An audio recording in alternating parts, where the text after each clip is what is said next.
प्रिय एवं सम्मानित भारत के लोगों,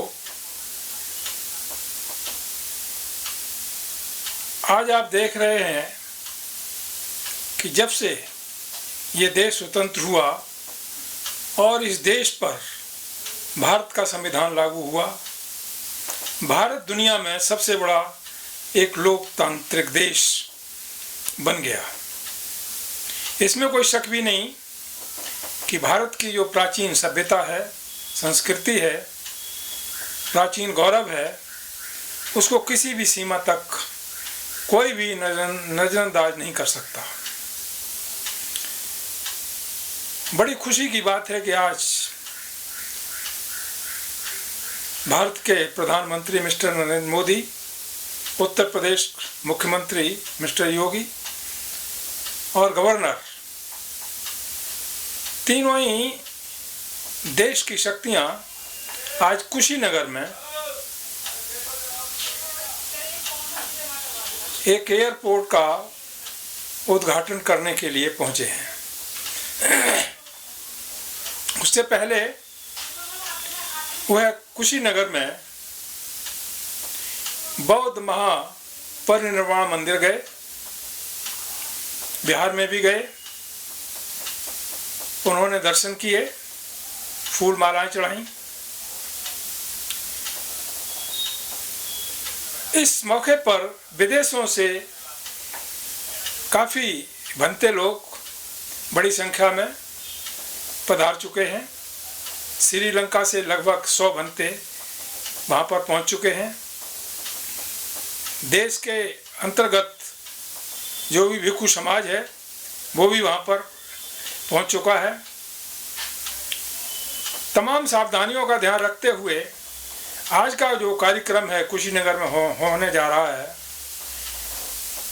देश के लिए नहीं बल्कि विदेशों के लिए भी एक गौरव का दिन है। सरकार किसी की भी हो, कोई भी प्रधानमंत्री हो, अच्छा काम करता है, उसकी तारीफ होनी चाहिए, और देश हित में काम नहीं करता उसकी आलोचना भी होनी चाहिए। आज का कार्य जो हो रहा है वो अच्छा हो रहा है, इसलिए मिस्टर नरेंद्र मोदी भारत का प्रधानमंत्री होने के नाते आज प्रशंसा के पात्र हैं। आप जानते हैं कि भारत का गौरव पूरे संसार में बुद्ध की वजह से है। पूरा संसार, कोई भी देश हो, बुद्ध को नमन करता है, बुद्ध के धम्म को मानता है और उस पर चलने की कोशिश करता है। दूसरा नाम आता है इस देश में सबसे प्रतिभा और प्रतिष्ठावान greatest Indian doctor B.R. Ambedkar का। उन्होंने अपने जीवन में अथक परिश्रम करके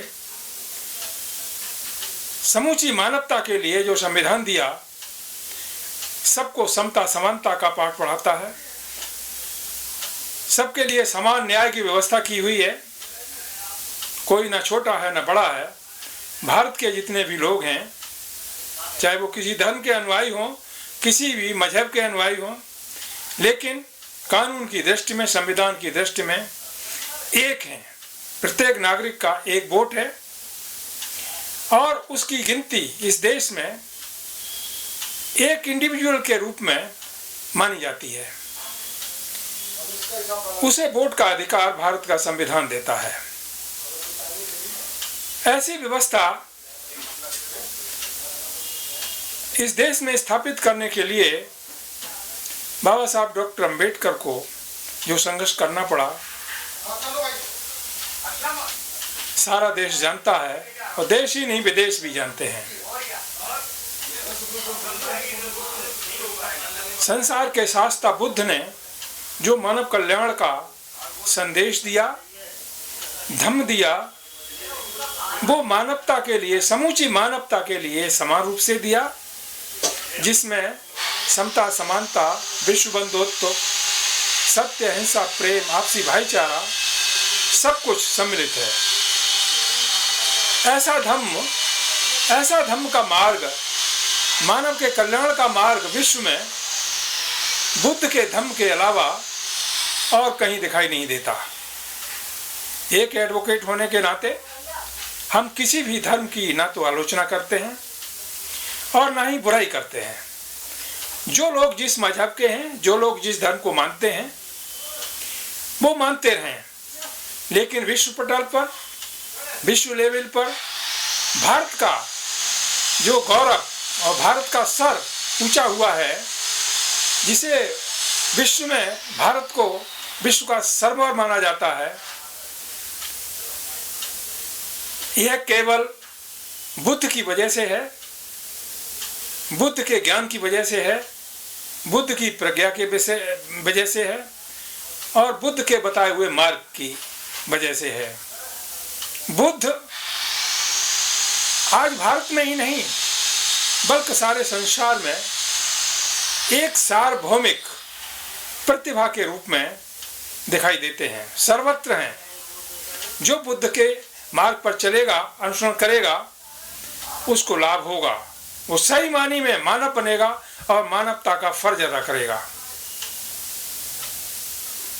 इसलिए यदि हम वास्तव में मानवता को मानते हैं, समता को मानते हैं, समानता पर चलते हैं, तो हमको भारत की एकता अखंडता के लिए और पूरे विश्व में मानव जाति की एकता के लिए, उसमें आपसी भाईचारा, विश्व बंधुत्व के लिए बुद्ध के दर्शन का अनुसरण करना चाहिए। बुद्ध ने जो मार्ग दिया वो भारत के लिए ही नहीं, पाकिस्तान के लिए नहीं, अमेरिका के लिए नहीं, बल्कि पूरे विश्व के लिए दिया हुआ है। और जो भी मुल्क बुद्ध के दर्शन से, बुद्ध के मानव कल्याणकारी धम्म से टकराया, नेश नाबूद हो गया। यह कोई चमत्कार नहीं, बुद्ध ने कहीं चमत्कार का प्रयोग नहीं किया, वो चमत्कार में विश्वास नहीं करते थे। वास्तविक कर्म क्या है, उसका रास्ता बुद्ध ने खोल दिया। आप जानते हैं, कुछ समय पूर्व, कुछ वर्षों पूर्व तालिबानियों ने बुद्ध की प्रतिमा को खंडित किया था। आज वहां की स्थिति क्या हो रही है? इसलिए इस अवसर पर मेरा कहना यही है कि हे भारत के लोगों, यदि आप अपने देश का पूरे विश्व में गौरव से नाम बुलंद करना चाहते हैं, करवाना चाहते हैं, तो बुद्ध के बताए हुए मार्ग पर चलो। जिसे दुनिया नमन करती है, दुनिया अपना धम्म समझती है। जापान हो, श्रीलंका हो, थाईलैंड हो, बर्मा हो, चाइना हो, यहाँ तक अमेरिका भी हो, जो भी एजुकेटेड कंट्रीज हैं, विकास के मार्ग पर चल रहे हैं, वो बुद्ध को मानते हैं, बुद्ध के धम्म को मानते हैं। और उन्होंने अपने अपने देशों में बहुत बड़ी बड़ी लाइब्रेरीज खुलवा रखी हैं और वहाँ पर बुद्ध का पठन पाठन होता है। हमारे देश के प्रधानमंत्री, अभी तो मिस्टर नरेंद्र मोदी हैं, उससे पहले बहुत सारे प्रधानमंत्री रह चुके हैं। तो जब भी भारत से बाहर गए, जापान गए, श्रीलंका गए, चाइना गए, तो वहाँ उन देशों ने उनको भेंट के रूप में या सम्मान के रूप में बुद्धा एंड धम्मा की बुक को दिया। इसे पढ़िए और देशवासियों को पढ़ाइए। इसी में मानव कल्याण निहित है। जहाँ समता है, समानता है, सबके लिए न्याय है, विश्व बंधुत्व है, वो सबसे बड़ी चीज है। ये मार्ग बुद्ध ने प्रशस्त किया। उसके बाद इस देश का सबसे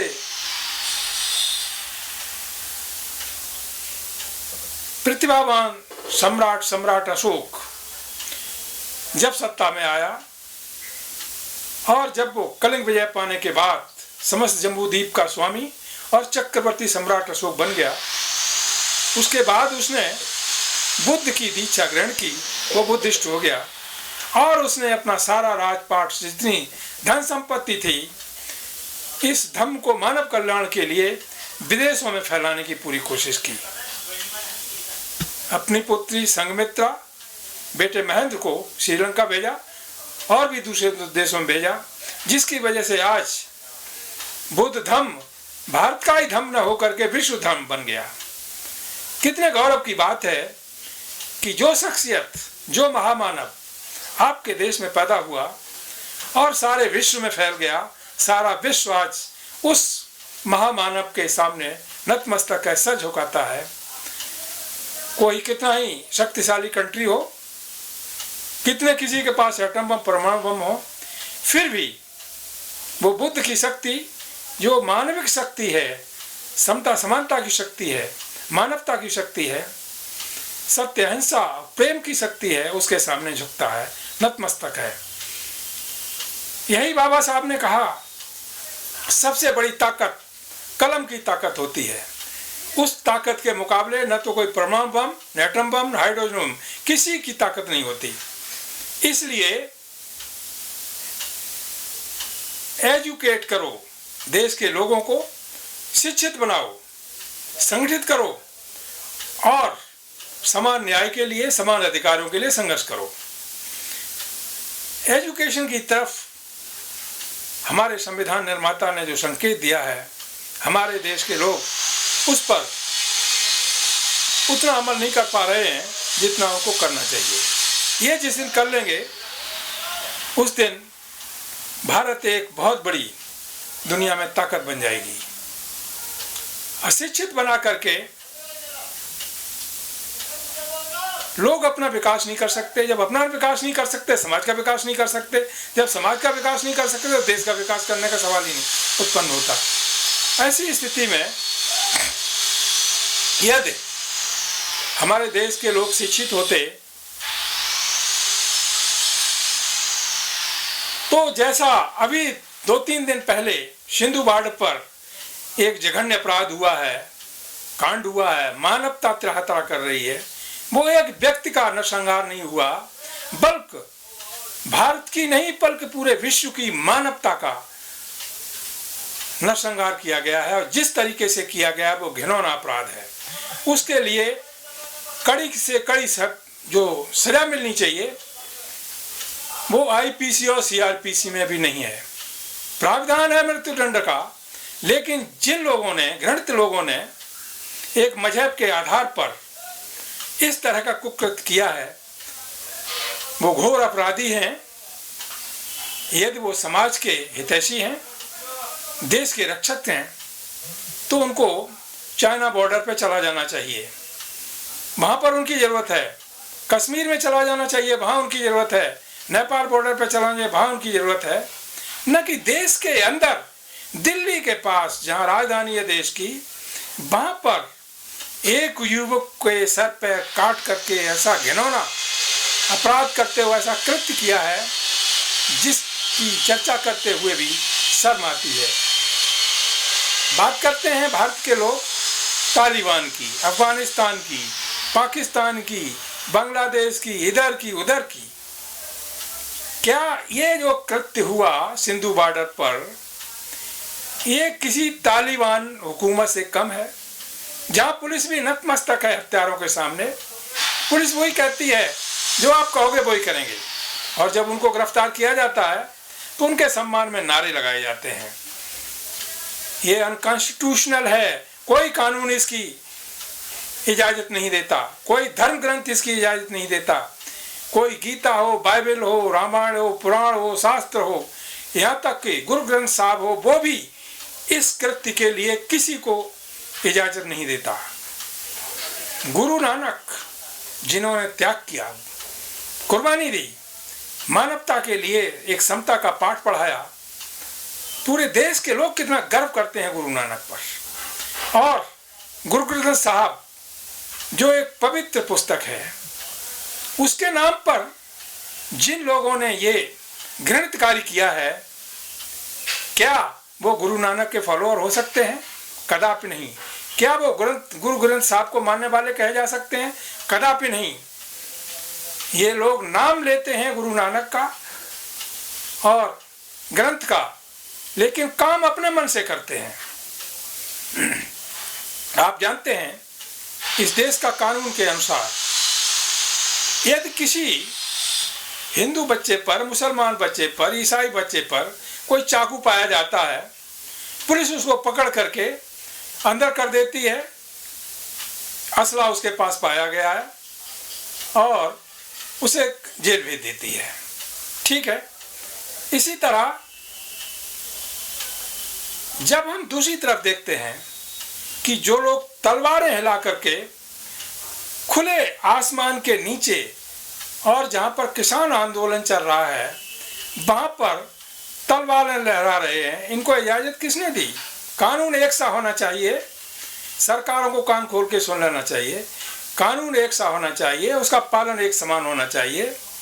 जब खुले में तलवार आप हिंदू को नहीं दे सकते, मुसलमान को नहीं दे सकते और किसी को नहीं दे सकते, तो ये निहंग लोग हैं, इनको तलवार क्यों दी गई? क्या दहशत फैलाने के लिए? ये अपने असला के बल पर पूरे समाज में दहशत फैलाने का काम करते हैं और इन्होंने ये काम इसलिए किया, पूरे देश को डराने के लिए काम किया है। यदि कोई ऐसा करेगा तो उसका अंजाम ऐसा ही होगा और उन्हें अपने किए हुए पर गर्व नहीं है। कोर्ट के सामने भी उन्होंने कहा हमने किया है, दिल खोल करके उन्होंने कहा हमने किया है। तो यदि इन्होंने बाबा साहब को पढ़ा होता और एजुकेशन प्राप्त की होती तो ऐसा काम ये करना तो बहुत दूर है, कभी सोच भी नहीं सकते थे। इसलिए एजुकेशन जरूरी है हमारे देश के हर वर्ग को, चाहे वो हिंदू है, मुसलमान है, सिख है, ईसाई है, बौद्ध है, पारसी है, कोई भी है, एजुकेशन सबके लिए कंपलसरी होनी चाहिए और सरकार को इसकी व्यवस्था करनी चाहिए। और उस एजुकेशन के माध्यम से जो आगे भारत का भविष्य बनेगा, मैं समझता हूँ कि संसार में भारत सर उठा करके चल सकेगा, जी सकेगा और गौरव से अपने सभ्यता की बात कर सकेगा। लेकिन ये घटनाएं इतनी निंदनीय हो रही हैं जो पक्षपातपूर्ण हैं, जो किसी धर्म के आधार पर होती हैं, जो किसी मजहब के आधार पर होती हैं। ऐसे धर्म को धर्म नहीं कहा जा सकता। जो अत्याचार करने की और मास किलिंग की और किसी निर्दोष व्यक्ति को इस तरह से काट कर जघन्य अपराध करने की इजाजत देता हो, ऐसा दुनिया में कोई धर्म नहीं है। इसलिए हमारे देश की हुकूमत तो, और मुख्य रूप से हुकूमत को ही नहीं, इस देश के किसी भी देश को चलाने वाले 4 स्तंभ होते हैं। विधायिका यानी गवर्नमेंट, स्टेट गवर्नमेंट और सेंट्रल गवर्नमेंट,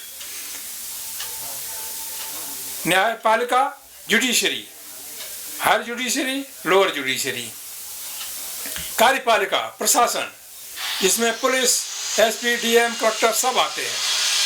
चौथा मीडिया, इनको निष्पक्ष रूप से काम करना चाहिए, समता के आधार पर काम करना चाहिए। लेकिन अफसोस बस कहना पड़ता है कि आज ऐसा नहीं हो रहा है। मीडिया है वो अपने स्वार्थवश, जिसकी सरकार होती है उसका प्रचार करती है, वो देश की खबरें देश के लोगों को देश हित में नहीं दिखाती और ना ही उस पर कुछ काम करती है। मैं धन्यवाद देना चाहूँगा जो सोशल मीडिया पर लोग काम कर रहे हैं, चाहे वो कोई भी हों, वो अच्छा काम कर रहे हैं। उनकी वजह से जो आज भारत में जागरूकता आई है वो उनकी देन है, वो उसके लिए धन्यवाद के पात्र हैं, ना कि ये सरकारी मीडिया वाले। साथियों, आज काफ़ी समय बाद मैं बहुजन पैगाम पर आया हूँ और एक एडवोकेट होने के नाते जो मैंने देखा और निष्पक्ष रूप से जो मैं कहना चाहता था आप लोगों के सामने मैंने अपने विचार व्यक्त किए। आप लोग बहुजन पैगाम को इसे देखिए, सब्सक्राइब कीजिए और यदि इसको कंटिन्यू रखना चाहते हैं तो ज़्यादा से ज़्यादा लोगों में फैलाइए, कमेंट कीजिए। मैं RS गौतम एडवोकेट इतना ही कह करके आज आपसे विदा लेता हूँ।